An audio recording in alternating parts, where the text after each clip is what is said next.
Take last Christmas on the island of Sodor, for example. What happened? I was just about to tell you. It was Christmas on the island of Sodor. All the engines were working hard. Thomas and Toby were busy carrying people and parcels up and down the branch line. Everyone was happy. Only the coaches, Annie and Clarabelle, were complaining. It's always the same before Christmas, they groaned. We feel so full, we feel so full. Oh, come on, said Thomas. Where's your festive spirit? Christmas Day is almost here. By the side of the track was a lonely little cottage with a familiar figure waving to them. It's Mrs. Kindly, whistled Thomas. Peep, peep, Happy Christmas! Thomas always felt better for seeing her. Christmas just wouldn't be Christmas without Mrs. Kindly. When work was over, Thomas went to see the other engines. All their coats had been polished. "Hop," said Gordon, "just look at us. Your driver will have to work fast to get you as smart as us." "Never mind that," replied Thomas. "I've something important to say. Do you realize it's a whole year since Mrs. Kindly saved us from a nasty accident? You remember when she was ill in bed and—" "Yes, of course," interrupted Edward. "You told us how she waved her red dressing gown out of her window to warn you about a landslide ahead." "And you and Toby gave her presents," Percy joined in, "and Sir Topham Hatt sent her to Bournemouth to get better." "But," said James and Henry together, "the rest of us have never thanked her properly."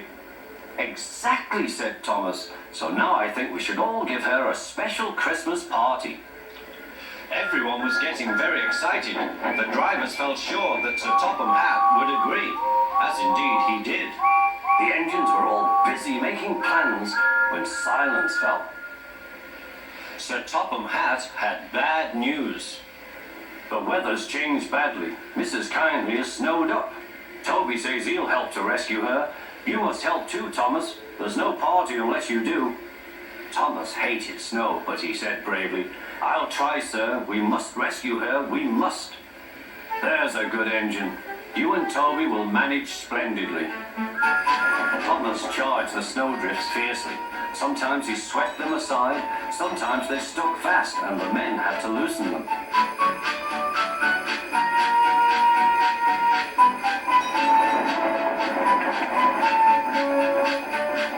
But at the cutting near the cottage, they could go no further. "Look at that!" exclaimed Thomas's fireman. "Peep, peep, peep! Here we are!" whistled Thomas. An answering wave came from an upstairs window. Then they heard a familiar sound. "That's Terence," said Thomas. "He's come to help too." Sure enough, Terence had a snowplow and was working hard to clear a path to the railway line in safety. At long last, the rescue was complete.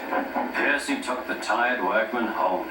Terence said goodbye to Mrs. Kindly and promised to take care of her cottage as he watched them all set off. The engines made good time. No more snow had fallen, but the yard was dark. Thomas's heart sank. Suddenly, all the lights went on.